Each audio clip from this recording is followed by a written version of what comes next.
World Cup is coming around. It's around the corner. It's not like we're talking about it the next 4 years. No, it's around the corner. And, we're literally less than 1 year out now, as it stands. We are less than 1 year away from the World Cup starting. It is go time. All right, and this Gold Cup that's happening right here, right now. This is your last truly competitive opportunity to see what you got.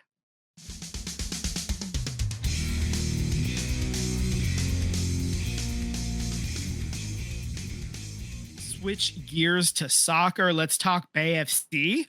And on Friday night, they brought in the defending champs Orlando Pride.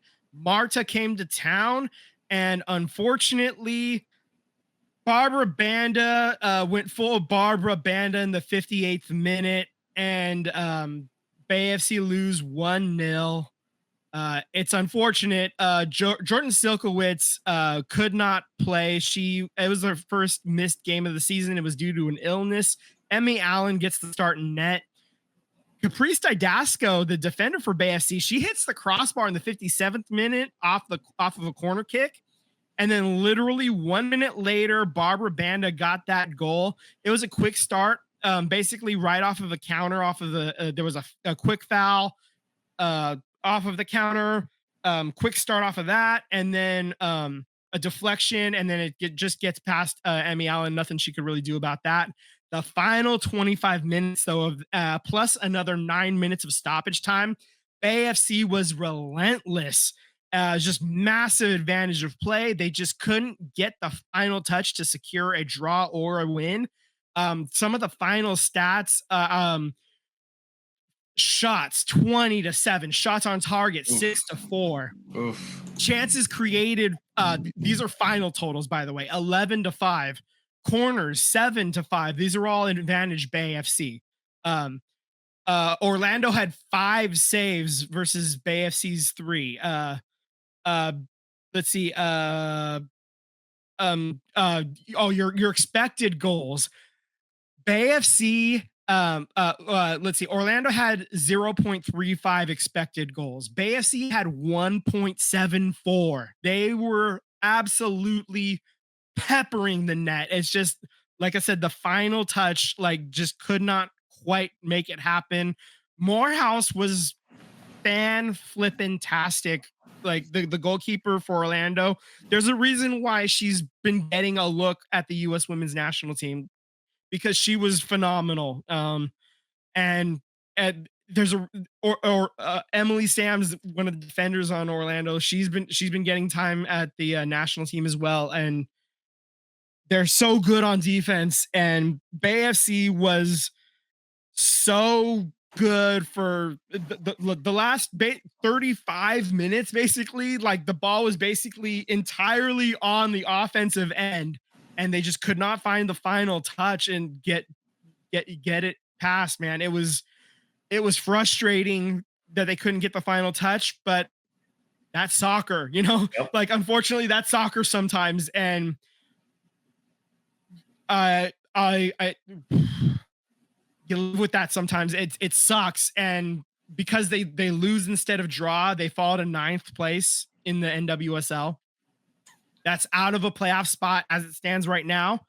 Unfortunate. Side note, Kelly Hubley played her 100th career appearance, so stick taps for her. She's a longtime Portland Thorn. This is her first season with BayFC. So good for her. She came into the game the prior week as a substitute for an injury for Joelle Anderson. So that was her 99th. This was her 100th. Other news for the NWSL, they announced where the championship game is going to be played. Oh, look at that. It's in San Jose, California at PayPal Park. And that game will be on November 22nd at 5 p.m. So that's kind of cool. Tickets will go on sale in August. So if BayFC can get their act together and get some more wins, get into the playoffs, string together some wins in the playoffs, maybe they can, play at home in a championship game.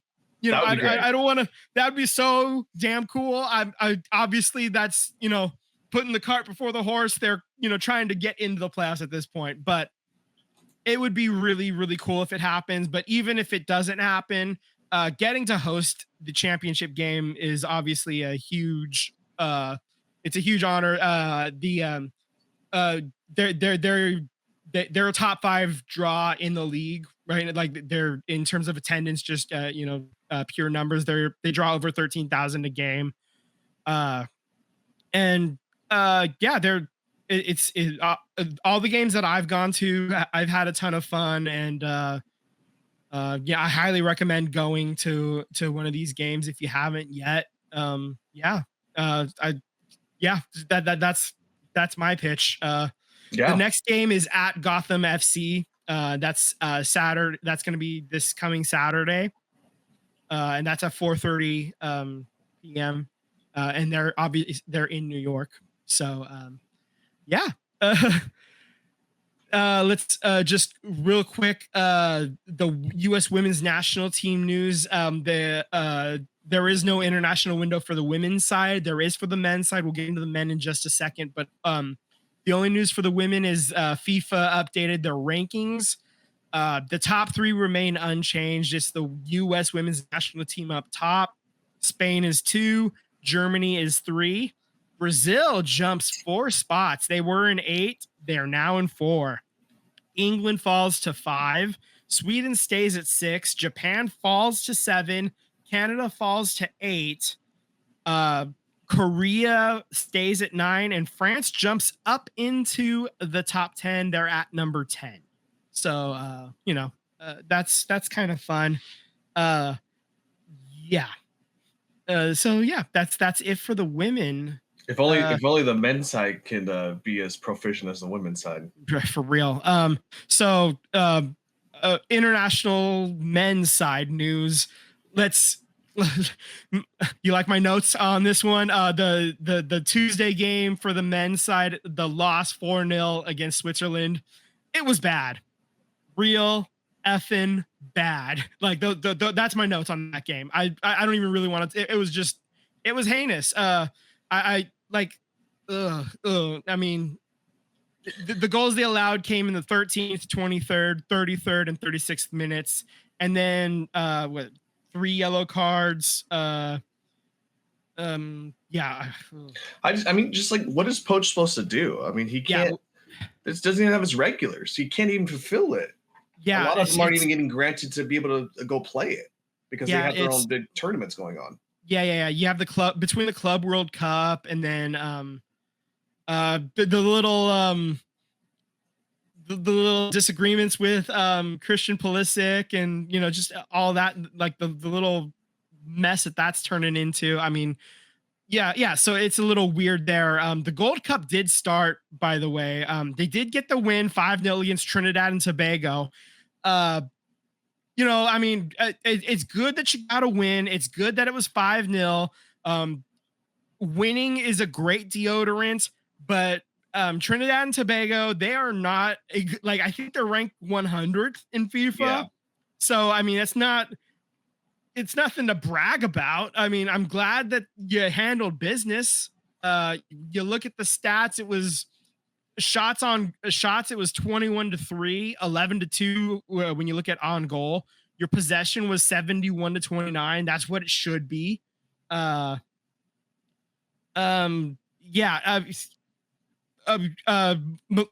Tillman got 2 goals. He was your player of the match. I mean, Brendan Aronson scored for the first time in like 2 years. Haji Wright got on the board as well in the 84th minute. Both of them were like late subs. So good on them. But it still boils down to like Poach doesn't. He's literally B and C stringers are on his roster right now at this point. I just feel bad for him because it's World Cup is coming around. It's around the corner. It's not like we're talking about it the next 4 years. No, it's around the corner. And, we're literally less than 1 year out now, as it stands. We are less than 1 year away from the World Cup starting. It is go time. All right, and this Gold Cup that's happening right here, right now. This is your last truly competitive opportunity to see what you got. And the US men's national team, they I believe if they want to like have any real possibility of making any noise, like at least have the fans believe they have any chance at making any noise, like have any like, you know, mojo going into the World Cup, you need to win this thing. You know, Yeah. I mean, and if you're not even like, if you're not in the final playing against Mexico, then this is an abject failure. If you lose in the final to Mexico, you can at least spin it. You know, like you can spin it. People may or may not believe you when you spin it, but that's, you know, that's another discussion we can have in a couple of weeks, you know, if and when that happens. But yeah, so upcoming games, this is still the group stages. So you have Thursday versus Saudi Arabia, and then Sunday versus Haiti. Both of those games you better win, and you better win them big. There's no reason you shouldn't. It's home soil. Both of these games are on Fox as well, so there's, you know, handle business. And yeah. Yeah. Yeah, I don't know what else to say. That's that. That's just do the job, fellas. Get it done. Yeah.